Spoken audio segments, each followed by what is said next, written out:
ನಿರುದ್ಯೋಗ ದಿನದ ಅಂಗವಾಗಿ ಜಿಲ್ಲಾ ಯುವ ಕಾಂಗ್ರೆಸ್ ವತಿಯಿಂದ ಸೆಪ್ಟೆಂಬರ್ 17ರಂದು ಭಾರೀ ಪ್ರತಿಭಟನೆ ಆಯೋಜಿಸಲಾಗಿತ್ತು. ಪ್ರತಿಭಟನೆಯಲ್ಲಿ ನೂರಾರು ಯುವ ಕಾಂಗ್ರೆಸ್ ಕಾರ್ಯಕರ್ತರು ಹಾಗೂ ವಿದ್ಯಾರ್ಥಿಗಳು ಭಾಗವಹಿಸಿ ಮೋದಿ ಸರ್ಕಾರದ ಉದ್ಯೋಗ ವೈಫಲ್ಯಗಳ ವಿರುದ್ಧ ಘೋಷಣೆಗಳನ್ನು ಕೂಗಿದರು. ಈ ಸಂದರ್ಭದಲ್ಲಿ ಜಿಲ್ಲಾ ಯುವ ಕಾಂಗ್ರೆಸ್ ಅಧ್ಯಕ್ಷ ಅರ್ಜುನ್ ಪಾಟೀಲ್ ಮಾತನಾಡಿ, ಮೋದಿ ಸರ್ಕಾರ ಪ್ರತಿ ವರ್ಷ 2 ಕೋಟಿ ಉದ್ಯೋಗಗಳನ್ನು ನೀಡುವುದಾಗಿ ಭರವಸೆ ನೀಡಿತ್ತು. ಆದರೆ ಇಂದು ದೇಶವು ಅಭೂತಪೂರ್ವ ನಿರುದ್ಯೋಗ ದರವನ್ನು ಎದುರಿಸುತ್ತಿದೆ. ಲಕ್ಷಾಂತರ ಸರ್ಕಾರಿ ಹುದ್ದೆಗಳು ಖಾಲಿಯಾಗಿದೆ. ನೇಮಕಾತಿ ಪರೀಕ್ಷೆಗಳು, ಪ್ರಶ್ನೆ ಪತ್ರಿಕೆ ಲೀಕ್ಗಳು ಮತ್ತು ಹಗರಣಗಳಿಂದ ಭ್ರಷ್ಟವಾಗಿವೆ. ಸಣ್ಣ ವ್ಯಾಪಾರ ಹಾಗೂ ಉದ್ಯಮಗಳನ್ನು ನೋಟು ಬದಲಾವಣೆ ಮತ್ತು ತಪ್ಪಾದ ಜಿಎಸ್ಟಿ ನೀತಿಗಳು ಹಾಳು ಮಾಡಿವೆ. ಇದು ಯುವಕರ ಕನಸುಗಳ ಮೇಲಿನ ದ್ರೋಹ ಎಂದು ಹೇಳಿದರು. ಪ್ರತಿಭಟನೆಯಲ್ಲಿ ವಿದ್ಯಾರ್ಥಿಗಳು, ನಿರುದ್ಯೋಗಿಗಳು ಹಾಗೂ ಕಾಂಗ್ರೆಸ್ ನಾಯಕರು ಪಾಲ್ಗೊಂಡಿದ್ದರು. ಅವರು ಸಮಾಜದಲ್ಲಿ ಉದ್ಯೋಗದ ಕೊರತೆಯಿಂದ ಉಂಟಾಗುತ್ತಿರುವ ಅಸಮಾಧಾನವನ್ನ ಹೈಲೈಟ್ ಮಾಡಿದರು.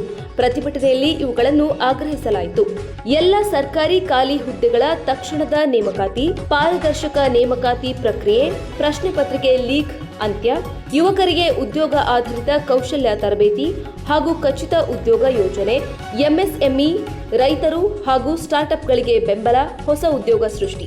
ಯುವ ಕಾಂಗ್ರೆಸ್ ಈ ಹೋರಾಟವನ್ನು ಮುಂದುವರಿಸುವುದಾಗಿ ಪ್ರತಿಜ್ಞೆಬದ್ಧವಾಗಿ ಪಾಟೀಲ್ ಮತ್ತಷ್ಟು ಹೇಳಿದರು. ಈ ಹೋರಾಟ ರಾಜಕೀಯಕ್ಕಾಗಿ ಅಲ್ಲ, ಇದು ಭಾರತದ ಯುವಕರ ಭವಿಷ್ಯಕ್ಕಾಗಿ. ಯುವ ಕಾಂಗ್ರೆಸ್ ಮೌನವಾಗಿರುವುದಿಲ್ಲ. ಯುವಜನರ ಕನಸುಗಳನ್ನು ಹಾಳು ಮಾಡುವ ಈ ಸರ್ಕಾರಕ್ಕೆ ಉತ್ತರ ಕೇಳುತ್ತದೆ. ಪ್ರತಿಭಟನೆ ಶಾಂತಿಯುತವಾಗಿ ಅಂತ್ಯಗೊಂಡಿತ್ತು ಮತ್ತು ಮುಂದಿನ ದಿನಗಳಲ್ಲಿ ಹೋರಾಟವನ್ನು ಮತ್ತಷ್ಟು ತೀವ್ರಗೊಳಿಸುವ ಸಂಕಲ್ಪ ಕೈಗೊಳ್ಳಲಾಯಿತು. ವರದಿ Aman Hussain, star of Karnataka news, Hubballi. ನೀವು ನೋಡ್ತಾ ಇದ್ದೀರಾ ಸ್ಟಾರ್ ಆಫ್ ಕರ್ನಾಟಕ ನ್ಯೂಸ್, ನೇರ ನುಡಿ ಸಮಾಜಮುಖಿ.